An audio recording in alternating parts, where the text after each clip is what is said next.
Ja ku jemi mbas ciklës, Graciela, më na mirë se erdhe në studio, je psikoterapiste dhe u tha që pandemia e dytë, për fat keq mbas pandemisë Covid, do t'jetë ajo e shëndetit mendor dhe në fakt kjo vihet re, për fat keq, dhe duket sikur ne kemi nevojë shumë për këshilla dhe informacion, basi janë disa nocione që ne i përdorim edhe nuk i kuptojmë, janë siç është për shembull çrregullimi obsesiv kompulsiv, OCD përdorni ju. Nëse i referohemi termit çrregullim obsesiv kompulsiv, kemi të bëjmë me një nga kushtet e shëndetit mendor, i cili karakterizohet nga prania e obsesioneve që në vetvete janë mendime, imazhe apo impulse negative të padëshiruara, të cilat vinë në formë intruzive, vinë në formë ndërhyrëse, nuk vinë me dëshirën e individit. Individi përpiqet shumë që t'i shtyp, t'i represojë ato, nuk ja del dot. Fillon të ndjej nivelet larta të ankthit apo të stresit dhe përpasoj ka nevojën e të bërit të kompulsioneve më pas. Vinë në një formë ndoshta të pakuptuar fillimisht, po diku truri fillon dhe regjistron faktin që kur unë kam bërë X veprim i cili mund të jetë fizik apo mental, jam ndjerë më mirë. Individi beson që është më i qetë, kështu që fillon një kalvar të sjelljeve ritualistike që ne i quajmë kompulsione në rastin e çrregullimit obsesiv kompulsiv. Pra ajo që themi dhe që përdoret në zhargon të kesh fiksime është pak a shumë kjo? Nuk do thosha që është vetëm kjo, idet fikse janë të pranishme edhe në diagnozat të tjera, edhe në kategorinë e psikozave, por ama në rastet e obsesioneve të individët që nuk kanë informacion mbi këtë lloj diagnoze, sigurisht që termi i parë është jam me fiksime, më është fiksuar. Dhe realisht zhvillohen ide fikse. Duket sikur individi që vuan nga çrregullimi obsesiv kompulsiv ka ngecur në një cikël i cili është zhvilluar si një cikël i mbyllur dhe pa e thyer atë cikël është vështirë të dalin. Ndaj lindë e nevojshme sado që ta shtypi emocionalisht gjithë gjendjen që po përjeton, sado që ta mbaj mes vetes apo familjarëve apo miqve të ngushtë, do vi një moment që do i duhet të kërkojë ndihmë sepse ajo del jashtë pritshmërive për ta përballuar. Po pse disa persona i kanë ose i kanë më shumë dhe disa nuk i kanë? Çfarë ka ndodhur? Ju thoni gjithmonë psikoterapistët që gjithçka nis nga fëmijëria. Ç'ka ndodhur base në fëmijërinë e tyre ose pse disa persona i kanë këto mendime fikse, le t'i quajmë, dhe disa të tjerë nuk i kanë? Ka shkaktar? Po, ka shkaktar. Në rastit e çrregullimit obsesiv kompulsiv, do thoya që panorama është e gjerë, është një kombinim faktorësh, si në shumicën e rasteve në kushtet e shëndetit mendor. Pra, ka një predispozicion gjenetik. Megjithatë, faktorë të tjerë që janë ndikues, janë bërë studime për binjakët, për shembull. Tek binjakët identik është vënë re që incidenca është më e lartë për sa i përket çrregullimit obsesiv kompulsiv, ndërkohë që është më e ulët incidenca e shfaqjes së rasteve me obsesione kompulsione tek binjakët jo identik. Gjithsesi, nëse do ndalemi pak te pjesa e trashëgimisë, ne vëmë re që është më e hasur tek familjarët të cilët kanë pasur OCD që të kenë më pas ardhës të tyre me OCD. Kjo nuk vjen vetëm prej faktorit gjenetik. Faktori gjenetik luan rol për sa i përket të qenit vulnerabël të individit për të bërë një kusht të shëndetit mendor. Nuk do të thotë që domosdoshmërisht OCD shkon me OCD apo ankth shkon me ankth. Gjithsesi, incidenca është më e rritur nëse do ndalemi pak te literatura për sa i përket gjetjes dhe studimeve që janë bërë për shfaqjen e rasteve, dhe në rastin konkret të çrregullimit obsesiv kompulsiv na luan gjithashtu rol edhe pjesa e personalitetit, të pasurit e familjarëve që janë perfeksionistë, apo të pasurit e një natyre perfeksioniste në vetvete. Na e rrit ndoshta kombas e kombinuar me faktorë të tjerë, me situata jetësore të cilat mund të jenë për shkak të një traume që shfaqet më vonë në jetë, për shkak të një niveli të lartë të stresit, prej kushteve të punës, apo prej marrëdhënieve në çift, apo prej marrëdhënieve tjera sociale ku ndodhet individi. Pra, për vetë atë është kombinimi faktorë. Larmin që sjell jeta. Ndërkohë, le të themi një moment tjetër që unë doja që të përmendja për sa i përket shfaqjes dhe arsyeve të shfaqjes së çrregullimit obsesiv kompulsiv, ka të bëjë edhe me pjesën e disbalancës së neurotransmetuesve, siç është serotonina që na luan një rol kyç dhe gati është përgjegjëse për nivelet e ankthit, siç është dopamina, e cila na luan rol shumë të rëndësishëm në rregullimin emocional. Glutamati është një tjetër faktor i cili kur është në disbalans na nxit pjesën e OCD-ve. Por asnjëri nga këta nuk është i vetmi faktor dhe i vetmi që është determinant. Ka një moment tjetër ku duhet jemi të kujdesshëm që ka të bëjë me pasjen e ndonjë infeksioni ndoshta të caktuar i cili na ndikon në shfaqjen e simptomave të OCD-s, kushte apo medikamente të caktuara të cilat mund na ndikojnë në shfaqjen e simptomave apo në shfaqjen e obsesioneve, por problemi që ka shumë dimensional dhe faktorët që kanë të shumt. Në këto raste, ne mbase është mirë ti përmendin disa të themi nga këto fiksime, ti quajmë apo ide fikse. Për shembull, njëra që njihet më shumë është ajo e lidhura me idenë e pastrimit apo me larjen e duarve. Mund të përmendim disa të tjera në mënyrë që dhe popullata të arriti njohje, sepse mbase jo të gjithë e kanë atë kulturën e të lexuarit apo të informacionit dhe mbase mund të kenë të pranishëm në rreth familjar apo shoqëror dhe nuk e kuptojnë që ky mund të ketë një problem që mund nga shkaktohet nga çka të gjithë këto faktorë që ju përmendët. Edhe vetë individët që vuajnë nga çrregullimi obsesiv-kompulsiv ndonjëherë nuk kanë atë insightin aty ku duhet dhe nuk arrin të kuptojnë nga se po vuajnë. Dhe janë rastet që vinë me nivelet më të larta të ankthit pastaj, në momentin që vinë për të kërkuar asistencë.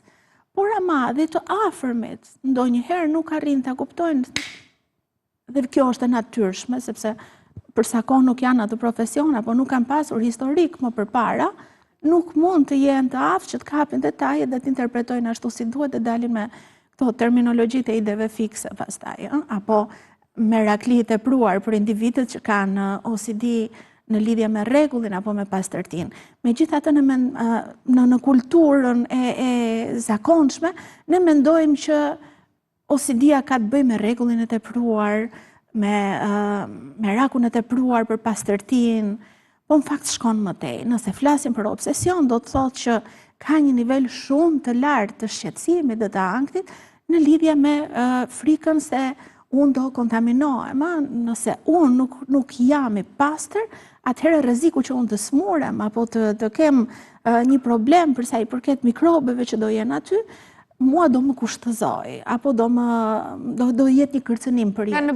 Pra individët që vuajnë nga OCD-ja nuk janë të lumtur që kanë atë zakonin e pastërtisë. Se ndonjëherë ngatrojmë, ka njerëz që e kanë me dëshirë të merren me punët e shtëpisë apo të jenë të kujdesshëm në disa fusha të caktuara. Kurse kur flasim për OCD-ja të bën deri në pikën që të ndihesh i detyruar për t'i bërë ato veprime. Disa veprime që të ndihesh më mirë. Kështu që edhe ndikonte te nivelet e humorit, pastaj gati ndonjëherë kur zgjatet shumë pa u trajtuar dhe pa u menaxhuar, na çon deri tek humori depresiv, sepse ne ndihemi vazhdimisht të detyruar që të bëjmë dhe sa më shumë ne bëjmë sjellje ritualistike, aq më shumë e gjejmë veten brenda një kurthi psikologjik nga i cili është e vështirë të dalë. Dhe nga ky nuk ka të bëjë vetëm me rregullat e pastërtisë apo këto meraqet e tjera që janë simetria, këto janë gjërat më të thjeshta. Ne kur flasim për OCD-n kemi parasysh edhe frikra që individët i zhvillojnë në një moment të caktuar, duket sikur vjen nga hiçi, papritur e pakujtuar. Po marrë me shembull më konkret që të bëhemi më të kuptueshëm edhe për teleshikuesit. Ka individ që thonë, në moment më erdhi një mendim që unë mund të dëmtoj fëmijën tim me thik. Kështu që unë nuk e shoh dot më thikën, nuk e prek dot më atë, po nuk i afrohem dot më as fëmijës tim, sepse sa dua t'i afrohem ose sa herë do ajo të afrohet e unë dhe të më përqafoj, unë i them stop, sepse ideja që unë mund t'i bëj dëm është shumë e fortë.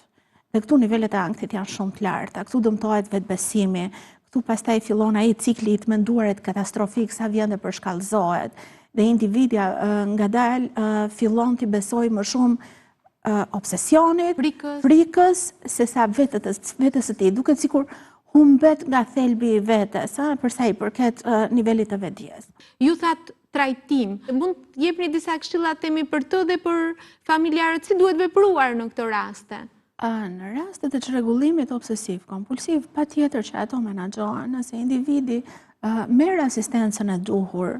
Ka individ për shembull me problemin e mikrobeve që i detyrojnë familjarët e tyre që të shkojnë dhe ata, t'i lajnë duart shumë herë, se s'bën me solucion, sa herë vinë, të ndrohen, të heqin gjithë rroba, se ndryshe nuk është okej për ta që të tolerojnë që po ulen aty dhe familjarët në atë moment duhet jenë mirë kuptues. Ti tregojnë personet që po vuan, familje që janë aty për ta ndihmuar, e kuptojnë, kjo është pjesë e ciklit, na duhet që ta kalojmë së bashku, nëse ti nuk ndihesh mjaftueshëm i fortë, ka instrumenta tjerë ndihmues. Kjo është ndihma që duhet japi familjari.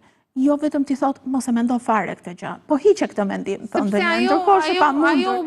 Përderisa ka arritur dhe është ndërtuar dhe ngritur deri në atë pikë, ajo duhet një punë besoj po aq e madhe dhe për të arritur ta menaxhosh apo ta kuptosh. Patjetër, askush nga ne nuk zgjedh që të ketë mendime negative, mendime shqetësuese, apo frikra që vinë në mënyrë të përsëritur non-stop dhe nga të cilat nuk shpëtojmë dot. Kur bëhen shqetësuese dhe kur duhet drejtuar për ndihmë?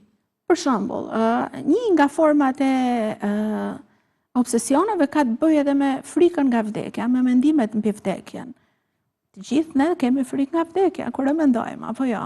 Por ama, ne mësojmë në momentin që e ndjejmë këtë frikë, mësojmë në formë natyrshme, apo na vjen natyrshëm të shkëputemi prej këtij mendimi dhe t'i kthehemi rutinës tonë normale, përditshmërisë tonë. Pra mësojmë ta lëmë të shkojë atë lloj frike, nuk qëndrojmë me të. Kurse në rastet OCD-s, mendimi shqetësues, në rastin konkret morëm shembull frikën nga vdekja, është gjithkohës aty. Pra, në momentin kur kjo situatë bëhet shqetësuese dhe mbizotëron mendimi mbi logjikën dhe normalitetin, mendoj duhet drejtuar tek specialisti. A zgjidhet të themi me terapi ky problem? Patjetër, mund të menaxhohet, ka periudha që rikthehet. Por ama në qoftë se ne kemi punuar me përmbajtjen e mendimeve, në qoftë se ne kemi mësuar ta njohim ciklin, ta sfidojmë atë, atëherë ne ja dalim që të kemi një jetë suksesshme, të kemi një karrierë të mirë, të kemi një jetë e cila na përmbush pavarësisht dyshimeve që kohë mbas kohe çrregullimi obsesiv na jep. Duhet kemi parasysh që ndonjëherë të jemi pranues, jo vetëm me terapinë, sepse zakonisht shkojnë hapi i parë që duket guxim shumë i madh është shkosh te psikologu.